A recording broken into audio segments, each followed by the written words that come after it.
Yeah, probably in 10 years, more than a half of new vehicle production is electric in the United States.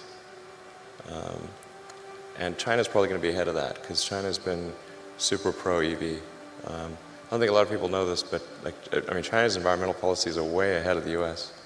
Like their mandate for renewable energy far exceeds the U.S. I think sometimes people are under the impression that China is either dragging their feet or somehow behind the U.S. in terms of sustainable energy promotion, but they're by far the most aggressive on Earth. It's crazy. In fact, a coalition of Chinese car manufacturers just wrote the Chinese government to beg for them to slow down the mandate because it's like too much. They need to make 8% electric vehicles, I think, like next year or in 2 years or something. They can't physically do it. So China's by far the most aggressive on electric vehicles and solar. The thing to appreciate about China is just that there's a lot of really smart, really hardworking people there, and they're going to do a lot of great things. This is sort of, independent of Chinese government policy. They're just going to do a lot of interesting things.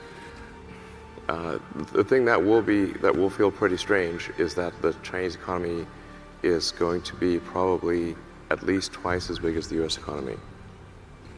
Maybe 3 times, but at least twice. And that assumes a GDP per capita still less than the U.S.